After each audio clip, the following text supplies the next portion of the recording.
So I am in the thick of doing up my stairs and landing. From stripping old wallpaper, planning and organising, and painting some really awkward corners and this high stairwell. I'm trying to do as much as I can by myself so I can save money and then treat myself to a new stair runner. And while you will save money with doing it yourself, you do spend it in your time and physical exertion. And this week, not gonna lie, kind of regretted starting this and not paying someone to paint that really high wall for me.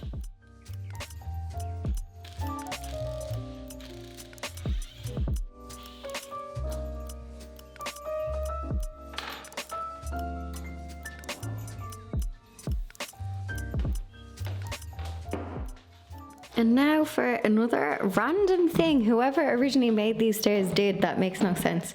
So, okay, perfect. You stuck it into the wall. Then we go up here. Why did you plaster it in, my friend? Where does this lead to? I don't know what the hell. So this has been plastered over, but as you can see, like, what? This makes no sense to me. It's behind the bit of plaster. So this bracket, I'm gonna just pick this out. Is there any logic to this? Any logic at all? I wonder, is this where the phrase, if walls could talk, come from? So it looks like maybe they damaged, well, I'm damaging the plaster now, I'm wrecking it. So there's brick and then there's a sheet of plaster, and I'd say someone drilled this in. I honestly don't know. How did that end up there? I'll show you. This isn't making any sense. If they were all that way, okay, maybe I'm like, okay. But like the other three were just put on the plaster. And then we have this guy just chilling. And now I have a hole in the plaster to fix. Well, also, there's a bit of a gap here that isn't down there. But anyway, why? I'm going to take this out and then I'll just have to be conscious of when the new one goes up. I don't know. But there we have a nice little hole in the wall to fix.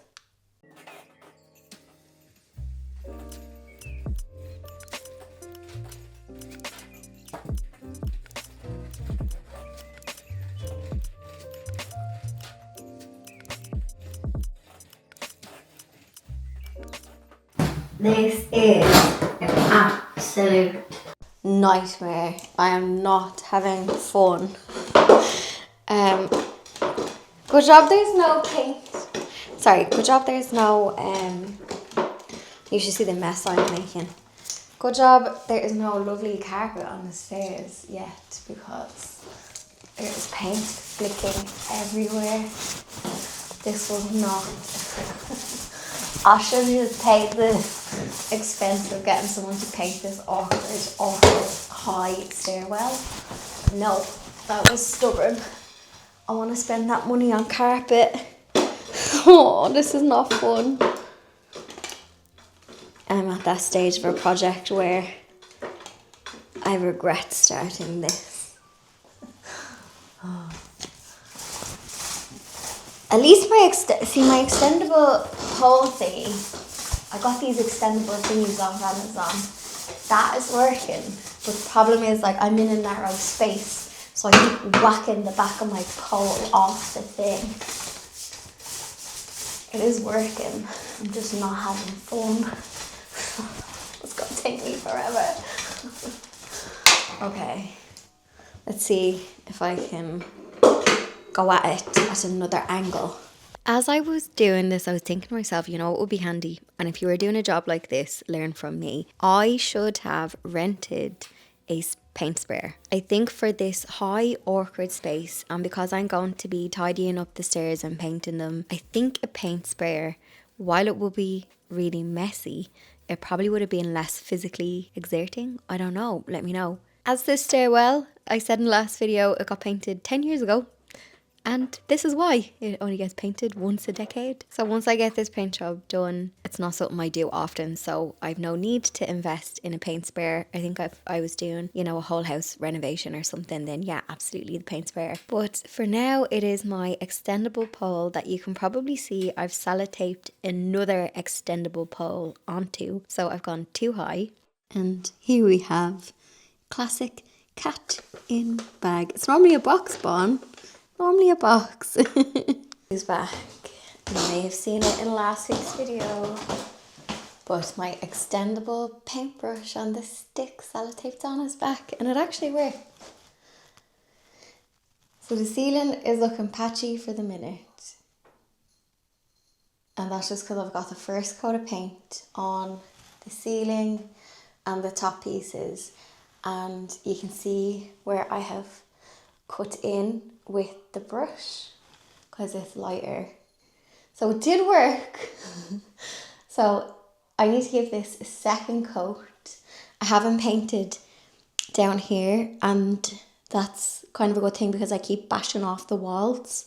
So if I can get all of this area 2 coats of paint, it means I can just put away any of the tools that are for like all the extendable stuff, and then I'll just be working on this area, which makes it easier for me to maneuver, so it's not going to be as messy. I actually have to go beekeeping now. It's not long, it's only for like an hour. It's beautiful and sunny outside, sunshine on my face, and I've gone down to meet one of the other beekeepers because this time of year, well, it's still a bit early, but you have to send test frames, and you have to send a sample to be tested for a disease. And I'm going to go down to the big apiary where I help out and see where we are. But we did say on the phone that it's a bit cold, so we probably won't do it today, but we'll have a little catch up and see just how the bees are. So it is now 12:15. I'm going to have a quick bite to eat, go down to the bees, and when I come back, the paint should be dry. I'll get a second coat on, and then at least that's the hardest part of the painting done. Hopefully that's the hardest part of the project, although I do have to do a bit of sanding, but I don't know, maybe this is the hard part. Persevere, persevere. So after a lunch break, a coffee, a visit with the bees, I was away for an hour, and you know what? When you're doing a tedious job or a job that you're physically struggling with, sometimes it's nice just to step away, have some lunch, and then come back. So the paint I'm using is Crown paint, but I got a Faro and Ball colour mixed. I'm using Dimnity, and it kind of has it's like a warm white, but it has a pink hue to it. It almost looks a little bit like the colour setting plaster. And I wanted to just warm up this space. I found the white was kind of just a bit stark. And because I'm getting a nice new carpet runner, I just wanted to warm up the tone. And if you saw the bedroom makeovers from before Christmas, I use antique white in here, so there's a nice bit of warmth to it.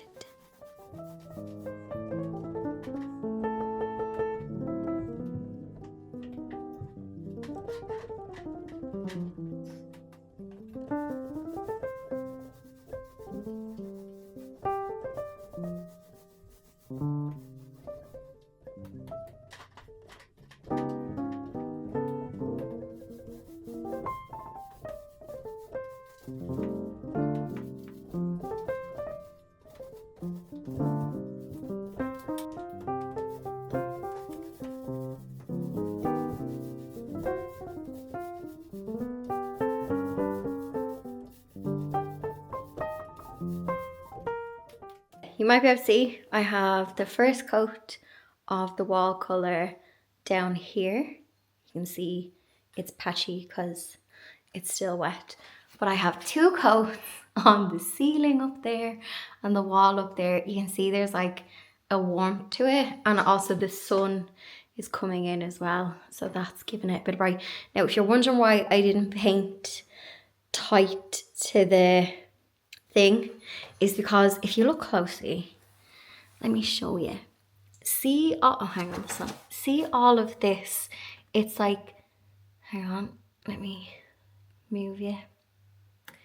I'm gonna sand this part of the wall. So you can see there's like old cracked paint. You can see it's just like a build up of paint, I think, of wall paint. So I'm going to sand and caulk all along here. I know it's a pain in the bum, but it's gonna make it just look nice, because I don't want to spend money on a lovely new piece of carpet and stair runner, but all of the detail stuff looks, you know, cheap and not done. And you can see there's gaps here on there's a big gap there. I fixed the one up there, and halfway along here there's a gap up there, you'll see. Then it comes in. So noting that, a bit of caulk will fix that. And again, you can see here there's just untidiness. That's what I'll call it. So I'm going to sand this, which is why I didn't bother cutting in tight with the paintbrush there, because once it's sanded, then I can paint nice and tight with a brush to here, and we can finish that off, and then the walls will be lovely. So the sun, it's now 4 o'clock, and you can see that lovely afternoon sun is coming in. I'm gonna have a cup of tea and then I'll put the second coat of paint on here. But you can see that the colour is much warmer. It almost looks like a plaster colour. This is Dimnity from Farrow and Ball, but I got it mixed by Crown. So yeah, it almost looks like setting plaster, not Dimnity. But it just gives it a bit of warmth. And I also got it in a satin finish. So you can see it's a bit light reflective, whereas the last colour, it was matte. So I was having a meltdown earlier going, this isn't fun. I know I was having a meltdown earlier, but now that 95% of the wall is painted and all of the hard stuff is done, oh, it's just so physical. Like, if you go to the gym and do arm day, I don't know, I don't go to the gym. I don't know what arm day is. This is my gym. Oh, I'm glad that's done. I'm glad the high part is done. So now it would be feature wall, new banister. I ordered new light switches, new brass ones. But at the minute, my post is really slow. So there's no sign of them yet, because I think I'll do all the electrics last. There's the light fittings, the switches. So I think I'll do sanding and detailing work, finish the paint, banister, feature wall at the top. Yeah, we're getting there. Very slowly, but we're getting there. The day has come. I am going to order the stair runner. I was saying in the previous video that I want to get... Oh, hello, Bon. Get off the table. I was saying in a previous video that I want to get a sisal stair runner, because anything that I have Sicily, that's not a word, that's a place. Anything that I have that is sisal hides damage, and I've just done the measurements as best I can, and hopefully I'll just get a rough price and I'll be able to put a deposit on it. But I'm going to show you the sisal. I have this IKEA sisal rug, and if the cats pick this, it hides the damage really, really well. So this has been down for ages. It's just like IKEA rug. So I want to get something like this for the stairs. And I'm going to get... The one thing I will say about this is the corners. I'm not going to go for the beige coloured side. You can get a binding on it that's dark. Look at the door to my floor.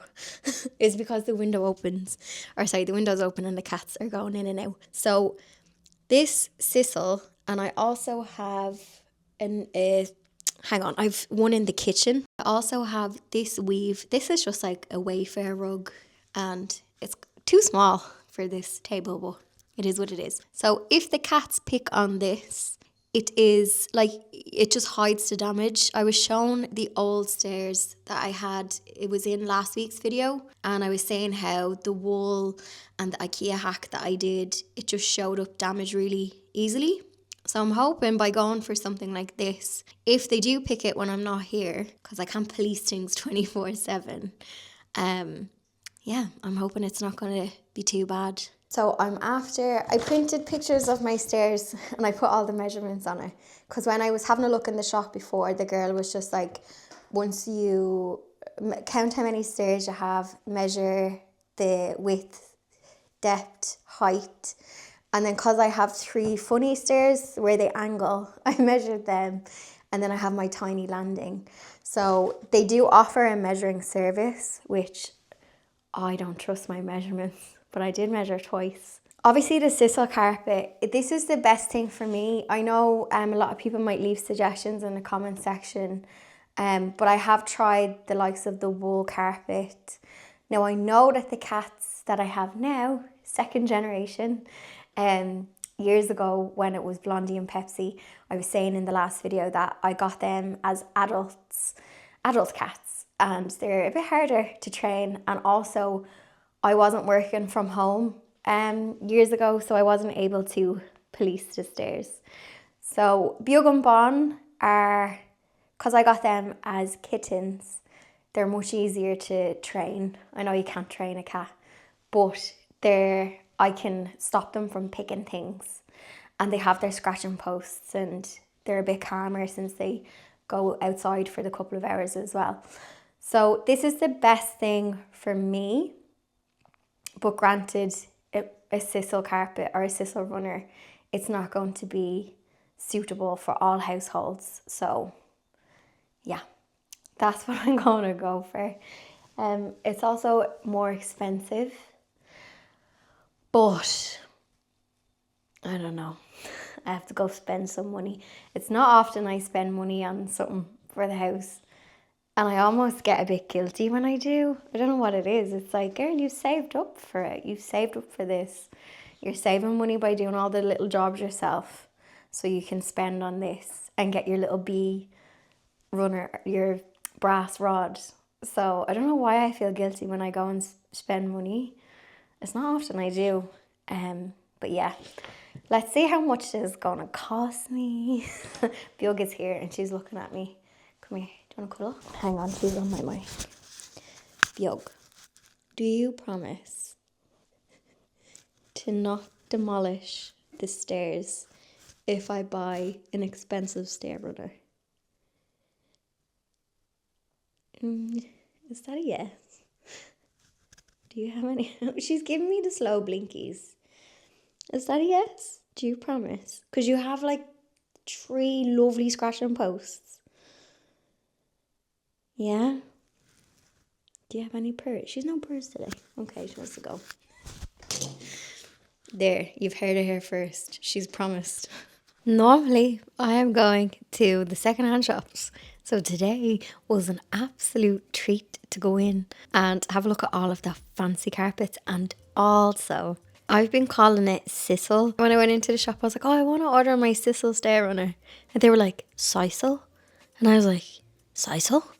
Is that how you say it? And they're like, well, we say sisal, but sisal, sisal. So yeah, I have been saying it wrong, but maybe some places say sisal. I think sisal sounds cuter. Back in January, when I was contemplating doing the stair project and just totting up my budget, I did go in just to have a look, and one of the sales advisors kind of gave me like a rough price, but I didn't have my measurements with me, so I wasn't able to get like the exact price. But today I had my measurements, and also the guy said he was very impressed with my photos, all of the measurements that I gave. And also, your measurements don't have to be to the millimeter. The measurements you give, have them as close as you can, but the carpet fitter will get it precise. You just need your measurements to get an estimate for the price.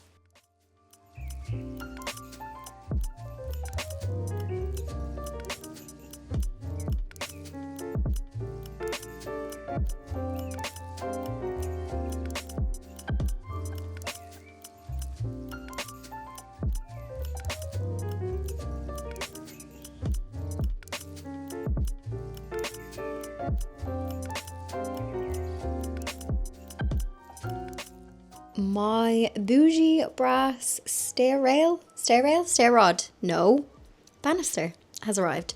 So can you see the picture? It's just, oh, that's upside down. That is upside down. Maybe I'll turn my camera upside down. Oh no, hang on. You can kind of get the gist. So there is me bougie brass stair runner. And yeah, that's hopefully gonna look nice when it goes up. I'd say in last week's video that these nasty chrome light switches. I'm going to change them. So I did place an order, and I'm after emailing the company because they're an Irish company, so I thought they would get here quick. So I had to order, I think, like 8 light switches. So I have two switches, then I have the two switches for the stairs, switch for the top, switch for the bottom, and then the 2 switches here, and then there's a bathroom switch. There's 2 switches there. So I'm going to do them all the same and all brass. And I've ordered my carpet. I was a good while in the carpet shop because I'm ordering something that's quite custom and very bespoke. Of course it is. And the danger of being in the carpet shop is the longer you're sitting there waiting for them to do up your invoice, the more you're like, ooh, I'd love a herringbone floor. And then you come home and you're like, girl, why do you have to have expensive taste? Expensive taste, but empty wallet. I can't fund my expensive taste. However, enough waffling. I'm after getting the fitting dates, and lead time on carpet is not actually that bad. I thought it was going to be similar to like lead times on things like sofas, which can be a couple of weeks. I do have a longer lead time because, also, I was saying it wrong. I call it sisal, they call it sisal. Tomato, tomato. I say tomato. And I also say sisal, not sisal. Sisal. I don't know. So I have a date for the fitting. So there's going to be 2 fittings. There's going to be the first fitting, which will fit the width of the runner, and then it's going to go and it's going to get binded. And then there'll be the final fitting, which is when it actually goes down to be laid. And there is 10 days in between the first fitting and then the second fitting. And because I ordered sisal and it's a natural material, you have to let it acclimatise. So similar to if you get a real wood floor and the wood has to come into the house and acclimatise, that actually has to happen with the sisal. Now your man says it's not as, like, you only need like 2 days, it's not as bad as the wood floor. So yeah, I've ordered the most expensive piece of the project, and I was like, do you know what, painting the walls and doing that yourself meant you could get your sisal, your sisal. Do you say sisal or sisal? I would have said sisal. So now that I have a date for the first fitting, I now have to get my act together and I need to do the detail work on the wood. So I need to sand all of the thing I was saying previously yesterday, all of the detail work. I want this to be perfect so that when the fitter comes, he is laying it onto nice, perfectly sanded, primed, caulked, all of the detail, because like I don't want to put my lovely premium, if I do say so myself, carpet on with the lovely binding and then I have chipped paint on the thing. So I think I'll do that next, and then the feature wall, because I hate jumping in between jobs. But yeah, at least I've ordered the carpet now. That's done. I've paid my deposit, and you can pay your deposit and then you can pay the final balance 2 days before the final fitting. And then the fitter guy, you pay him separate. So just for anyone who's maybe looking at getting like a piece of carpet. Also, if you're just getting like a piece of carpet, no binding, not a runner, you probably get it within 2 weeks. Mine is just going to take a little bit longer because it's sisal, it's getting bound, and it was a bit more expensive because there's special underlay for the sisal and glues that have to be used. Of course there is. But for me, that is just like, even when I was in the shop, it was like, it's like high durability, high traffic. This is the strongest thing I can have in my house. Like I said, I tried with wool before and it didn't last, it didn't wear well. So like he said, if this is looked after, this will last a lifetime. So I know sometimes there's the attitude of, oh, well, if it's going to get wrecked, I'll just buy something cheap. But just in my experience, when I've bought something cheap, it doesn't last, isn't it? And you end up redoing it. So what is it they say? Buy cheap, buy twice. But also, you have to balance your budget. So, yeah, my stairs have been nude for the past few years. So now they're going to be nice and fancy. I'm gonna have a cup of tea and then I've got to switch into work mode and we need to sand these stairs. I need to put my scrubs back on and do the detail work. I have bought these spongy sanding pads. Well, they're like an adapter that goes on your sander and then you stick your sanding disc on, and it's supposed to help with sanding wood that has like contours, because you know when you go in with your sander and if you want to do an angle or around a smooth thing, like it can just damage the wood. So I got these after seeing them on the internet. So they're these Velcro pads and you stick them on. So that goes on to, where's my sander? Hang on now, I'll get me some. Okay, so let's take off this. Oh, it's dusty. Now what way do these work?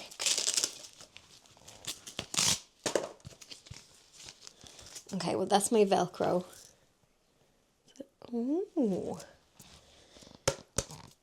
So it gives me like a bit of spongy. That's nice and thick. I wonder is there different thickness or are they all the same? Oh, there's different thickness. And then you stick this on. Well, obviously I'll be putting a new one on. So I'm hoping that it's going to help going around the contours of the stairs. And I'll show you what I mean. So you can see here that I have the old paint and it's on like an angle. So we've got, it seems to be kind of plaster, bit of paint. So I want to sand all this. If I was to just go in with my sander, so this has a bit of spongy on it. Oh, here's Bjog to investigate if this is, if she thinks it's a good idea. So I'm hoping that by putting the little spongy thing on, it's not going to kind of rip into it. So it'll give me a bit of contour. We'll see if it works. I'll take my time. But that's what I'm going to be doing now is, like, I mean, you could caulk all that in, but I want to just sand. There's like a build up of paint. So if I could sand it, then caulk it, and then I'll paint the wall colour, and then we will do the trim. And Bjorga's looking at me as if to say, yes, I agree.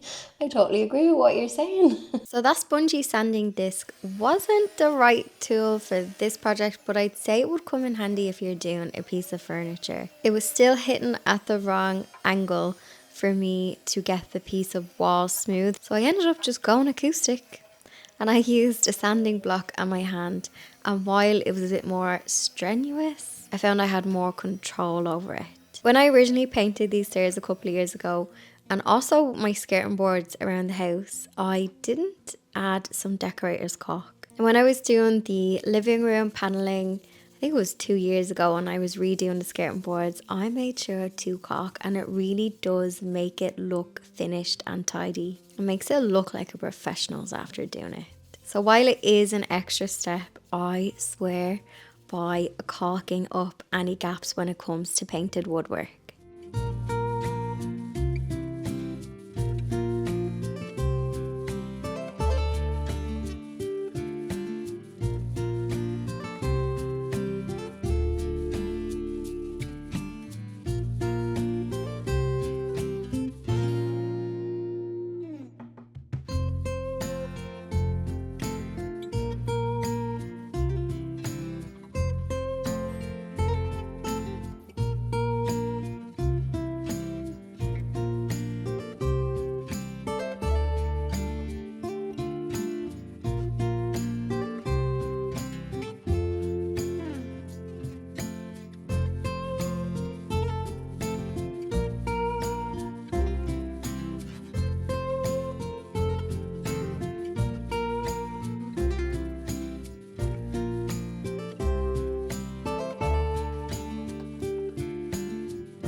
Okay, on the left hand side we have fresh caulk.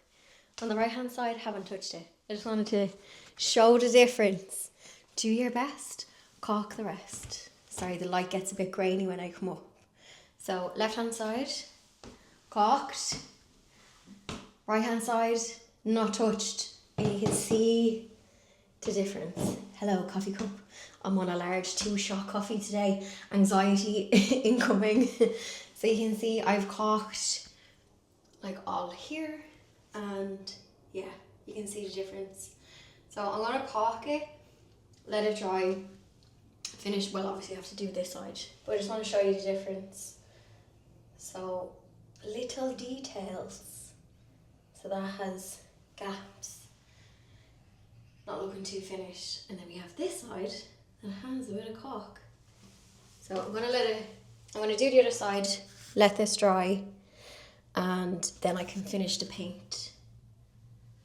And then I'll be able to do the white. But yeah, that's the difference. And I think you'll agree that doing those little things makes it look more finished, polished, professional. There's the one I did last week in the last video. So there was a massive gap there last week, and I took the piece of trim off, refitted it, caulked it. So now I don't have a big gap there. And then I need to do up here as well. So all of this is just looking a bit messy. So I'm going to finish my coffee and do the other side.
I just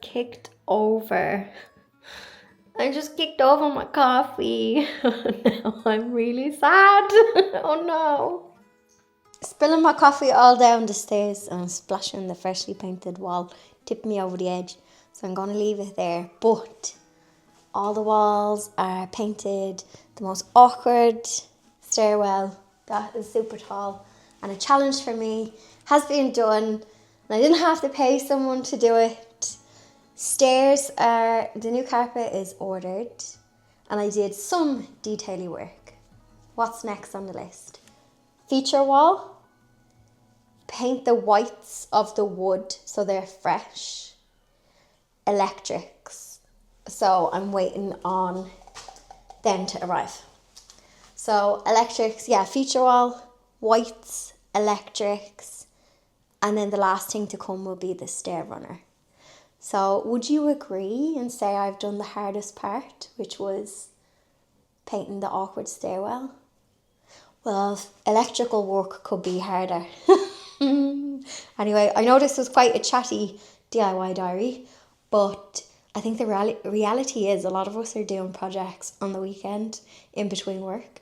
So this is what happens. And hopefully I'm not the only one who accidentally kicks over their coffee and it spills everywhere. Anyway, I'm going to leave it there. You can check out last week's video, and then if you're new, subscribe so you can keep up to date if you want to with the chaos. And I also have a playlist, DIY diary playlist, where if you like this style of video, there's, like, I was doing my master bedroom before Christmas. Yeah, and I just share what projects I'm doing vlog styly. So yeah, come back next week if I haven't lost my sanity. But no, I think that was the hardest. Okay, I'm gonna have a nap now, I think.